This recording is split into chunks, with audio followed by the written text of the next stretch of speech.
Welcome to The Road to Online Retail, the podcast that explores the ever-evolving world of e-commerce.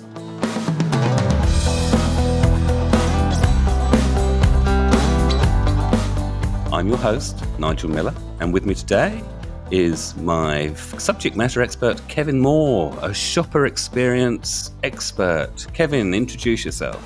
Thank you, Nige. Yes, well, see, it's been a while since we chatted on this, but there's so much happening in the world of physical and online retail that the timing is perfect. In fact, I was just saying to Nige listeners that as of today, I transit through my 19th airport in 28 days across America and Australia. So looking at different stores, amazing stuff. I've been to the American Dream Mall in New Jersey, see what's happening in Dallas-Fort Worth with the new Toys R Us store, what's happening within Macy's in their key stores. And shortly I'll be up in the UK looking at the new Toys R Us store in stores in WH Smith high streets. So really there's a lot going on. The Toys R Us brand's now in Mexico, just been relaunched, and into Iberia as well. So Portugal and Spain, lots going on. And all, Nige, a blend of physical and digital. So what do we call physical and digital together, Nige? What do we call it? You know that's the word I have trouble with. Digital. Well done. Phygital. Perfect. Okay, but just before we dive into that, for the listeners who haven't ever heard us, or viewers even, because we're now doing video as well on our YouTube channel, if you haven't come across us before, we better quickly introduce ourselves and explain why Kevin's talking about Toys R Us. First of all, I'll just go back a little bit. So I'm a video producer director, and many years ago, I first met Kevin when I was producing a television series about small businesses. And we used to find a small business, and I would find experts to help them. And Kevin was one of the experts I brought in to help a small retail outlet. And that's when we first got together. And then after a few years of working together, Kevin wanted all his wonderful blogs put into a website. And we came up with the idea of actually creating a online retail course. Kevin, over to you. Yes, so I've been bouncing around retail and for a long time. I'm very honoured to have met Paco Underhill when he wrote While We Buy and took him for dinner in Colorado Springs to say thank you for what he'd done to our industry. He still remains the physical retail guru. At that point, I was walking about 2,000 stores a year around the world, working with Apple, launching their products into retail in Australia. We built a company with about 2,500 people who are retail marketing experts. So immersed completely in that area. And then Nigel and I did get together. I was doing stuff on Channel 7 in Australia with Nigel. His production company was doing it. And we did quite a few, actually. We did a retail makeover of a whole town, a small country town as well, a place called Wingham. We then went on to get on board huge, massive open learning. And we started to launch very good, I believe, because this is Nigel, not me. We started to develop very good online training resources for small retailers. And I think as of today, almost 7,000 people around the world have done our courses, Nige? Yep, almost 7,000. And interestingly enough, our key market is actually India, followed by the US. Yeah, the US is good. I get a lot of stuff from the US. We do, but I do as well from the road to retail. I guess the reality is as we've moved into the online, we've done a lot of work in understanding what Shopify and our Shopify Plus does. So we've been able to provide relevant retail and online resources to small retailers. And bringing Miranda Bond on board has just changed it, transformed it. So Miranda's our digital marketing expert, and she'll also be making a few little appearances in today's episode. We actually met up a few weeks ago and recorded a few segments for this and our subsequent podcasts coming up. So, Kevin, we talk about you as a shopper experience expert, but what other businesses are you involved in and where does that come in to play? So I'm involved in a number of businesses that are all focused around the shopper, the decision maker, the customer. So I chair a digital marketing and events business out of Singapore, which operates across Singapore and Malaysia, Thailand, offices in Japan and Australia, but does business across the whole of Asia. So an event now with our software, which is digital software, might be 3,000 people in hotels and venues across Asia and 24,000 people attending digitally. I also own part of a company called Digital Mavens, which is a pure integrator for Shopify Plus and a number of other platforms. So that looks at building sites and delivering sites with great shopper experience for people who are wanting to go digital. And I'm the executive chair now of Toys R Us Australia, New Zealand, which operates the licenses for Australia, New Zealand, and the UK. Before we dive into today's episode, I'll go back to where we started this podcast, and that was we called the second age of retail. And that was at the beginning of COVID. And Kevin wanted to get out to everyone the fact that there were things you could do in the world of retail, which at that point was just disintegrating, to get through COVID. Yeah, the trigger. I mean, we knew what was happening with online, the shift over to online. It was very hard for physical retailers to be able to operate with incredibly high cost bases with retail leases. And we saw them all start to shut down stores, not open any new stores, which is incredible when you think about that. I mean, at one point there was a Polish convenience store which was opening 8 stores a day. So the whole lifeblood of retail is about new store openings and comping and making sure you can get new shoppers in new postcodes, new zip codes. And when COVID came along, it stopped that dead. It was slowing, but it stopped it dead. But it also threatened all our small retailers because they couldn't reach their shoppers. So we went out of our way to make sure that we could give our shoppers resources and confidence to say, if you've got a physical store, let's get you onto Shopify real fast. Make sure that you can reach out to your community, do click and collect, and just try to assist. And we had some phenomenal feedback because there weren't a lot of people thinking about that. I mean, the big end of town was borrowing money from banks and getting government support, but the small end of town really wasn't getting that support. So I think it was a great thing. Nigel said we need to reach out to people. We did. Podcasts created incredible interest. We got lots and lots of feedback from different parts of the world. And that was where we migrated to the second age of retail. Well, all those beautiful experiences, physical retail experiences, we wanted to bring alive in a digital environment. And that was where Phygital came from. But the pendulum swung all the way over to online. And now in the third age, it swung right back to the middle, which is where it should be. A perfect blend between physical and digital retailing. So why is it the third age of retail? What else is creeping in here? And Miranda will give you far more around the change in AI and how we're automating the way we communicate in a way that we'd kind of done over the last 2 years, but now to an unbelievable level. But the third age, because there's absolute acceptance everywhere, even the pure online retailers are saying, if we truly want to have a relationship with our shoppers, what we need to do is we need to be able to allow them to walk into some form of physical manifestation of our brand. Yeah. So that's important. It sounds a bit long-winded, but let me say what that means. It doesn't mean that you own your own stores. It means that your brand is available to allow shoppers to experience it somewhere in the countries in which you operate. So really what we're talking about for the third age of retail is it's the fusion of physical and digital experiences. Absolutely.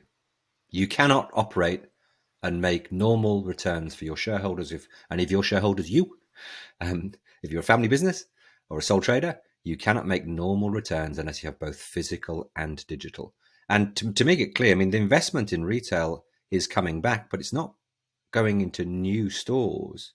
It's going to refurbing existing high volume stores to make them beautiful places. I was lucky to be able to spend some time on Fifth Avenue in New York over the course of the last couple of weeks, and out at the American Dream Mall in New Jersey, which is one of the 3 amazing malls on the planet, all owned by the same family out of Canada. Just beautiful retailing space. But the investment that's going into those spaces to create outstanding physical retail experiences is just amazing. I mean, it truly is amazing. But there's another thing coming in here. So if you're talking about investing in physical retail, if you're a small online business, that's a bit terrifying because, hang on, I've just got my head around the online side of things. But there's a third element that's actually leveling out the playground a little bit here, which is actually that you can do more for less with AI. Yes, there is. But I think it's important to explain to people who have built up good online businesses that have not yet taken the step to a physical manifestation. So the best example is a wonderful guy I work with. He's got this crazy little business called D-Lights.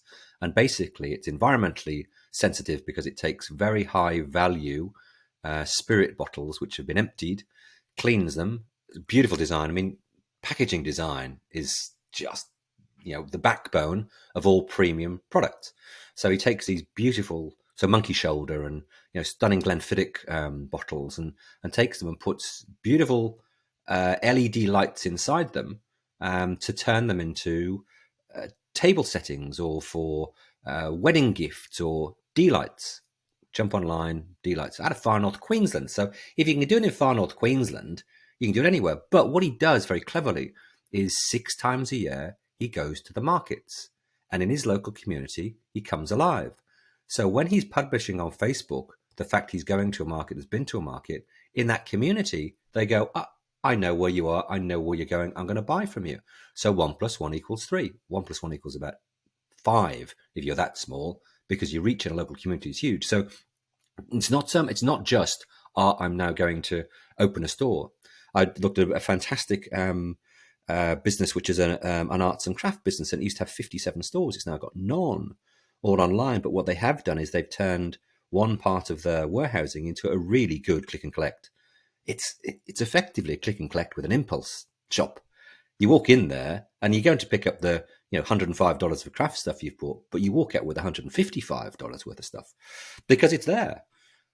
So then the next manifestation is we see people who've been pure online retailers, and they are starting to open a key store near them. So short supply lands.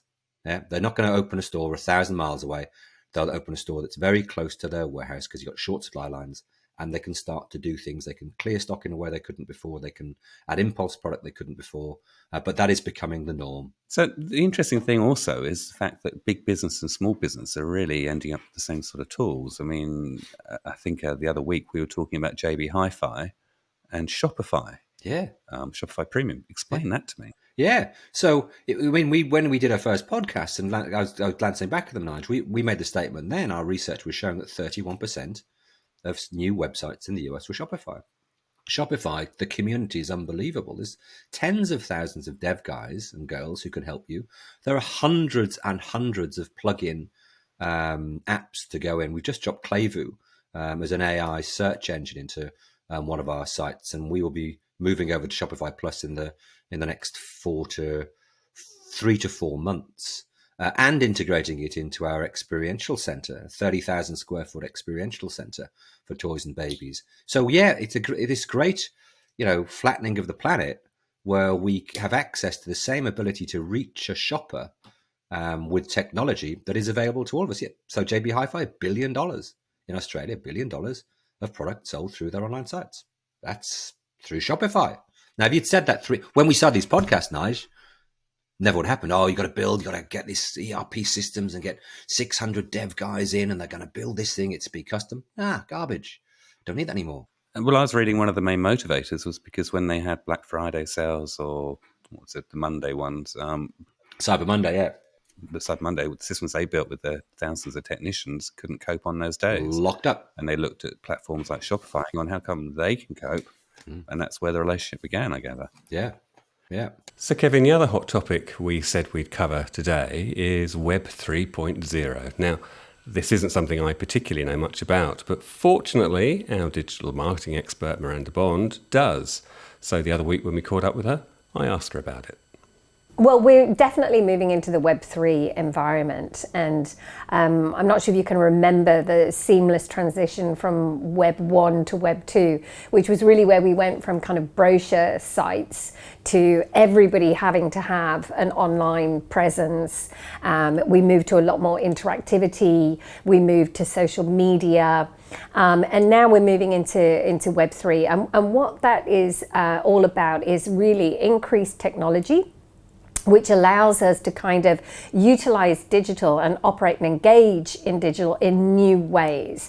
So you're seeing moves towards the metaverse, you're seeing moves towards virtual reality, you're seeing blockchain technology bring on whole new, tokenization, NFTs. You've got a lot of decentralization going on with things like dApps, which are apps, but now decentralized apps. So to give you an example of what one of those would be, if you think about using an app like Uber or Airbnb, you're still drawing off the kind of centralized repository of information that brand owns. Now, it might be in the cloud or it might be on their servers, but you're pulling down content specifically from Uber, let's say.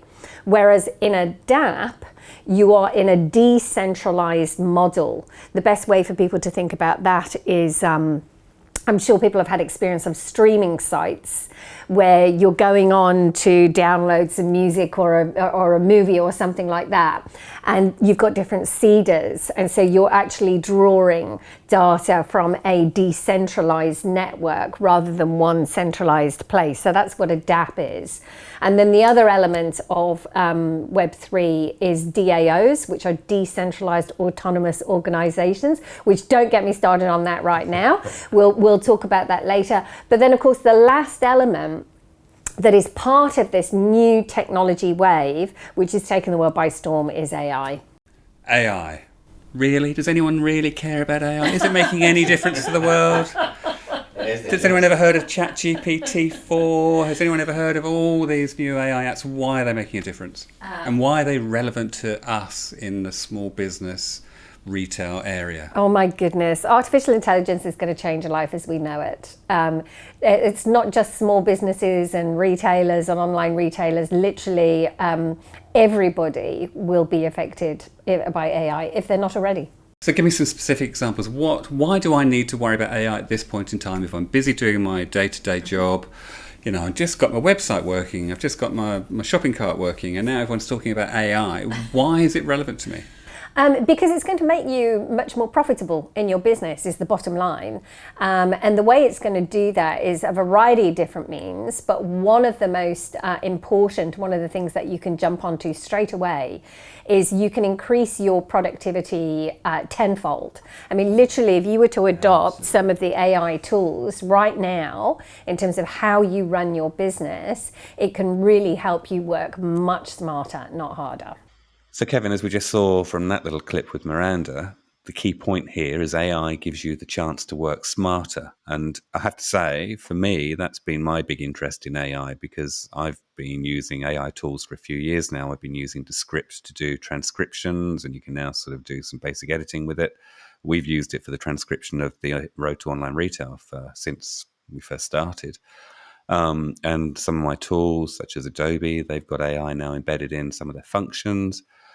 And yes, as we were talking about ChatGPT, oh my goodness, it is such a good assistant to have for things like scripting, and there's other ones for storyboarding. And for me, what it's doing is it's just making me more productive. It's like having a really good staff to hand that you know will give you a decent response, and then you use your own brain to modify the responses and make it work for what you're doing. That's how I found it. What about retailers? Where are they seeing the key benefits? So with AI, what we're seeing is with smaller retailers who are light on their feet, they are able to have the same productivity and quality of thought processes. Remember, good marketing is about thought. You know, it's really about thought. So that the quality of thought and thought processes as speedily as the largest players in their sector. So you can go to agencies that are paid a lot of money, who do good work, by the way, big fan of agencies, do a lot of work, a lot of money, but you can have 85%, 90% of their creativity faster, generally speaking, than they can churn it out, because you've got an interface between the client service guys and the client. That's number one. Number two is you're doing it from your home. So your cost base is significantly smaller. I am staggered by Amazon Web Services forcing their employees back to work in offices. I mean, this is Amazon Web Services. They provide their technology in server farms all over the world. And they're saying to their employees, you've got to go back to the office. Now, thankfully, God bless you all, 30,000 Amazon Web employees put a petition in and said, no, we're not going back. So Amazon have now agreed they don't have to go back. But Norderly, what it looks like Amazon are doing is all new hires. They're saying you've got to work the office. Now, I think that's something to do with the fact that there is so much money invested in head office space for retailers and for large companies that their property management guys are saying, hey, we've spent all this money, we've either got to get out or you've got to get them back. At the same time, local government is saying, I need you back in to your offices because I've invested massively in infrastructure, public transport and road systems to bring you from your suburbs to work. So we don't need to do those things if we're small retailers. We can leave our cost base as low as it is. It just getting better. Our access to fast broadband just gets better and better. So it really is a big leap. But remember, the big retailers have access to capital and can open stores that we can't do as quickly, and they can reach across their existing store networks to invest and give them great experiences in those store networks. So Kevin, just changing direction a tiny bit, I just wanted to cover another area where I've been using AI, which is with blogging and writing some content for my website. I've been thinking about what I want it to say, giving it inputs, and then when it generates the text, which comes out in seconds and is amazing, I then go through, rewrite it and put my own tone on it, because I've been concerned about what the search engine optimization aspects might be if you stick straight AI results up. I thought it's worth asking Miranda about that. So when it comes to SEO, artificial intelligence lets us perform on a completely new level. Because as you just pointed out, we can now output blogs very, very quickly. But, and here's the but, we need to be making sure that we've amended those blogs according to our own voice and our own personalized comments and inputs. Don't just let ChatGPT spit out a blog for you and just chuck it online. That's not the way to do it. And in that instance, you could potentially get picked up for using artificial intelligence to have produced it. But my advice would be you're going to tailor it and add your own comments and input, personalize it. This is what I did. Yeah, and then you're going to put that onto your website. But here's the key thing. You still need two other factors if you really want to make the most of that opportunity. One is you have to know what you're doing with search engine optimization. Now, that's something that we cover in the Digital Marketing Essentials course. So we teach small business owners how they can do that themselves and then not have to, spend money and waste money on an agency doing that for them. Because you know your business better than anyone else. Correct. So you would be able to do your own search engine optimization on the blogs that you've just used AI to help you to produce, right? This is still very, very speedy process once you know what you're doing. And then the other factor to that is you still need to know and have some kind of content strategy or content plan for that output that you're going to be putting out. So AI can help you, do social posts. It can help you make videos. It can help you write blogs. But it's still a good idea to have thought through who is your audience and what content do you need to be producing in what kind of structure to reach those people. What do you think small business retailers should be thinking about? Right now, I would say AI. I'm just huge on that because I think if you don't move now, you're going to get left behind. And as Kevin's just been saying, that's how you level the playing field. And I'm not just talking about AI in terms of how you market as a small business. I'm talking about thinking about how can you use this to help you with supply chain, with predictive analytics, with being able to personalize for your shoppers, fraud detection. There's a whole pile of different things that AI can help small businesses really improve upon. Mm-hmm. So I guess, Kevin, the other thing that's really handy here is it's actually giving back to the small business owners time. And that time can be used for the things that do still consume time manually. I've still got perhaps to pick, pack and dispatch. I've still got to print off labels.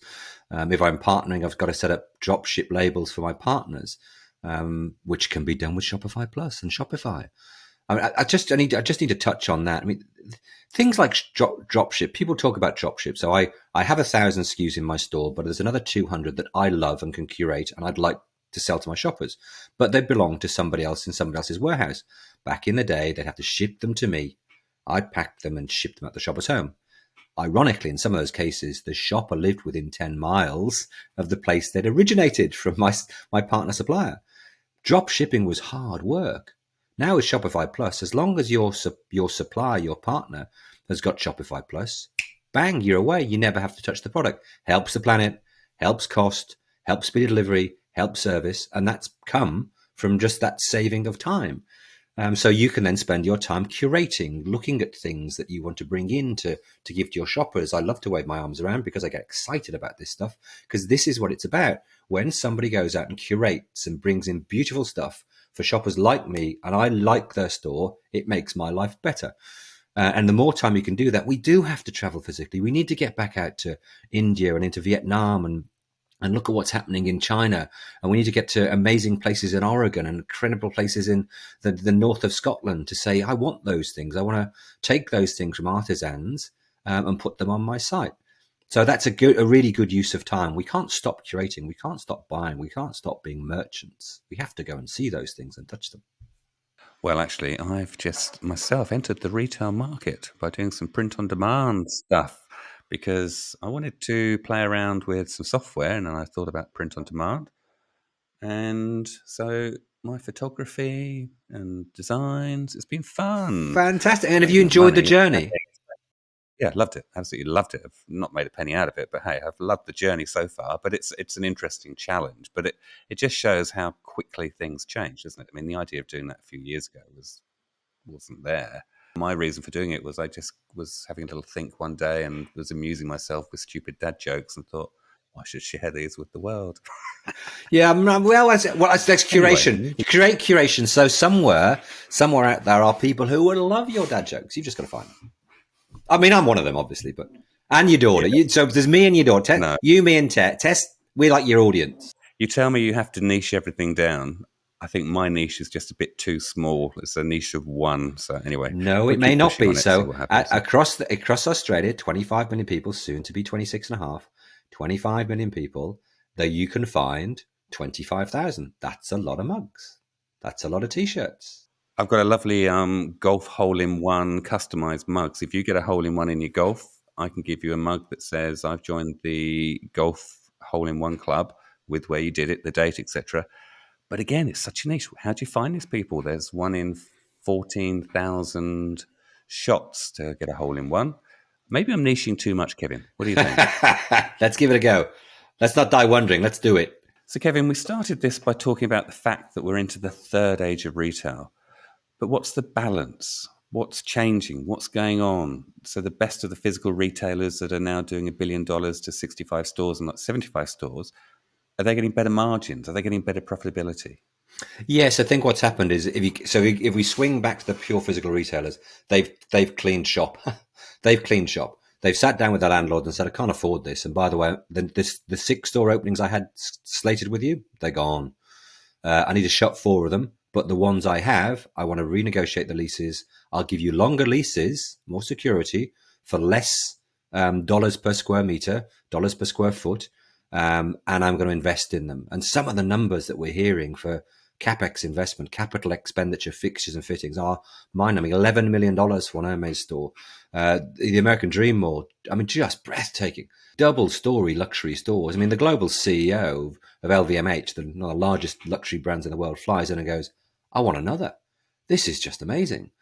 So we're seeing that. We're seeing real attention to detail. We're back to, amazing things with the retail trifecta, where we're able to create amazing environments with really well-trained staff, and then have that seamless interaction. Back in the day, the seamless transaction was I actually bought it in the store and took it with me. But the seamless now is, hey, listen, that'll be at home tomorrow if you want, or the day after, or come and collect it because you've already bought it.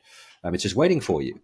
So these are the things retail's gone into physical retail's gone into a whole new sector, where a whole new phase where the best of the best used to be good. Now the best can be really good. I mean, the top 25%, 30% of retailers now on the planet can be really amazing places and worth the drive. Remember, we've got a lot of empty car parks. Paco did a great thing, Paco Underhill, talking about car parking spaces. What's more American than a 2,000 lot American parking lot outside a big store, and they're empty. So he said, guys, listen, if you got that much real estate out there, get your team members to park in the car parks. Don't put them around the back anymore. Put them at the front. It's like when we do restaurants, put them on the front tables. We need to know people here. There's a lot of things that we're learning. We're coming back again, but there's a real energy back in retail. So that actually brings me on to another question. So we started, our first course was about what you call the retail trifecta, the three things that every physical retailer needs to get right. Our second course was how you bring the best of that into online retail in the e-commerce world, those lessons that give the shopper experience the edge to your site. And that's also where we brought Miranda in to help us then take the learnings that you were giving into the practical world of digital marketing. Do those lessons of physical retail still apply in physical retail? What happens in digital? Is anything sort of adjusted here? So I jumped on a Linktree link to across all of our content, Nige, and I was busy. I was somewhat, and I went, oh my word. So it used to be when we set up these courses, it really was about giving smaller business owners the best resources that the large retailers had. I look at our resources now, and if you're working in a retailer in your 20s, 30s, or 40s, you need to look at our resources. I mean, some of the resource that Miranda's put up across apps and across technology, I mean, it's outstanding. It doesn't matter if you're Walmart.com or a small country retailer. It's a step change. I staggered. I mean, you guys done a great job of bringing together. I'm dashing around doing things. And once in a while, I immerse myself. I always, in all my businesses, I sail along the top until I go deep. And I go deep because I have to go deep, or I go deep because I have the time to go deep. And I went deep, and I went, the stuff you've put together. So I think that's a big step change for the road to retail and the road to online retail. People working in retail, this is as much relevance to Walmart.com or Macy's or Harrods or Magasin du Nord or Carrefour or Tesco or anybody on the planet. If you work in retail, the resource is just good. Going back to the stuff we've done with retail, we've done it a long time, Nigel. We've been doing retail a really long time. And those things that we learned and we talked about, well-trained team members that can communicate well, and amazing environments and really easy ways to pay, they haven't gone away. They don't go away. They're being done in a better way because we've now got all of the amount of stores with electronic shelf labels now. So the pricing is in real time. So they can link their physical and their online. It's fantastic. I'm walking in Aldi and Lidl, and I'm walking into stores all around the world now. I'm walking into, I was one of six on Saks on Fifth Avenue, which was a traditional tech retailer. I can't remember which one it was, but they've had the ASL there for 3 years.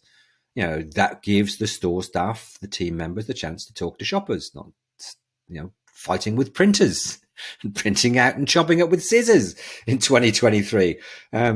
Shelf labels, it's crazy. So there's a lot of good things that are happening, but I was worried, my voice when we were talking about retail during COVID, I was genuinely concerned that we were going to lose a lot of retailers that just wouldn't come back. And those that have survived have used the time well, the vast majority, not all. The vast majority have used their time really well. And I'm really very optimistic about physical retail now, augmented, supported equally by online. The other thing we obviously need to touch on is the other pressure that retailers are having currently is that tiny thing called inflation and price. So what's happening there? Does everyone just shove their prices up time and time again? What's going on with that? Yeah, I mean, the pricing issue is everything. So I was having this conversation. I run an advisory board for 7 Australian companies, and they're private companies. And I talked about the fact that in a business sense, in an academic sense, in an operating rhythm sense, we talk about our cost base. We look at it going up. Our freight costs have gone up. Our cost per hour of people in our businesses has gone up. And we take price advances because we have to. Otherwise, we stop making money. And we do it in an academic. We do it in a very thoughtful way, a conscious way, if you will. We then leave that meeting and we go to a store and we go, how much? That cost how much? And then it becomes real to us as a shopper. I've been renting with Hertz cars now for 25 years. I'm a gold 5-star, whatever. Hertz rented me a car in Sydney. It was a Kia Carnival, so it was bigger than a car. And they charged me just shy of $800 for 48 hours to collect from Sydney Airport. They charged me $400 and something for 48 hours in a Toyota Corolla, which I'm led to believe is not an expensive vehicle. So, and the shift in that is people like Toyota themselves, they bought the KO, software. It's a fleet management software. And what they've done is they've laid it over the dealer networks around the world. Kevin, I've just looked it up and it's actually Kinto, kinto.com.au. So I can now go and get a Toyota that's sitting on a dealer's lot. It might be a second-hand vehicle that's newly come back. It may be a demonstrator. But if that vehicle's on the lot, I can rent it for between half an hour and 4 days for a very specific price. Click. So it's basically an app. It was a fleet management software that they bought in the UK, and they've been really clever about turning their idle, if you will, vehicles on the dealer lots into a source of revenue for the dealers, and at the same time, helping the planet, because if they do it, we don't need as many cars sitting on, Hertz and Europe car and budgets lots. So that's a thing. I think there's a lot of things that are happening where the big end of town, if they have got these sunk cost bases and these crazy costs of doing business, are going to see people come in underneath them. And that's classic marketing. When margins get too high, when prices get too high because costs are too high. So let's be clear about this. Sometimes the margins are great and that attracts people in. Sometimes the margins are good, but it's because the costs are so high. And if you can knock out the costs and get the same margin, hey, you pick up market share. So I think we're seeing a lot of embedded legacy retailers and companies. I mean, it's all retail. Paco says that. It's all retail. They're being challenged in a way they were never before. Dissipated balance sheets of little players all getting together and being able to compete with them, or dissipated balance sheets of Toyota harnessing their dealer network. That's not Toyota's balance sheet that's being worked there. That's 5,000 independent dealers' balance sheets being harnessed to be able to provide a great service at a lower cost. So it's not all great, but that cost thing, Nigel, is spot on. We can't continue on with freight rates going up 17%. We can't continue on with steel costs going up 30%. It's not tenable. It's just not tenable. So we have to find better ways of doing it. And many are. So price is a common issue, but what's it got to do with our phygital, our third age? I love Toyota dealers. I really do. Love them. I think the guys have been doing it well for a long time. The experience in a Toyota dealership is a physical retail experience. I can now digitally connect with that and be taken to one of their dealerships. And guess what I might do? I might walk into their dealership. When I'm on KO, Kevin, Kinto. They can serve up digital offers for me from their dealer network within my local community. So this is where Phygital comes in, and it's addressing price. We don't need price increases if, like Macy's, we've got more people walking to their stores. Yeah, when Toys R Us went into that, 450 store-in-stores now in America, happened in less than 6 months. The main store in New York, the CEO went, "You're right, this is just a footfall." Well, there were people queuing up outside on day one. There's a great video of just, because every day Macy's, the store staff welcome you into the store in the main door, which is cool, part of history. And they just streamed upstairs to the new Toys R Us store. And then they'd looked at the numbers and they said every category, every adjacent category, children's wear, baby wear, every adjacent category in that store increased. Our footfall increased in the stores. It's our fixed cost base. We need more people in there. So they rolled it out to 450 stores. And I think that's what we're seeing. The power of brands hasn't gone away, and we will see a lot more amazing brands. The company that owns the Toys R Us brand is WHP Global out in New York, and that's who I met with on Fifth Avenue. Beautiful offices with an amazing balcony over Fifth Avenue. And they just bought Bonobos, which is a cool clothing brand, which was owned by Walmart.com. They've looked at a number of brands, which I won't tell you about, but they knocked those brands back. I'd love them to get the brands, but they were in territories where it's difficult, anyway. But we're seeing this. We're seeing brands put inside existing physical retailers and being put inside existing digital retailers to create footfall, to create clickfall into those places. And that's when the Phygital's coming in, because you don't need to raise cost if you put more volume through your stores. You don't need more stores. You don't need more cost. You just slide lots of warm bodies in through your stores and they spend money there. And I guess that's the point. So to thrive in this new era, retailers must embrace AI technology that aligns with their business objectives, which is what have you been talking about, but also the customer expectations. That's the key thing here, isn't it? Yeah, that's the key thing here. I think it's about harnessing the things that are available to you, irrespective if you're paid $500,000 a year and have been with a major retailer for 30 years of your life, or you've just started out in your own store like D-Lights up in far north Queensland, the access to that AI is absolutely equal.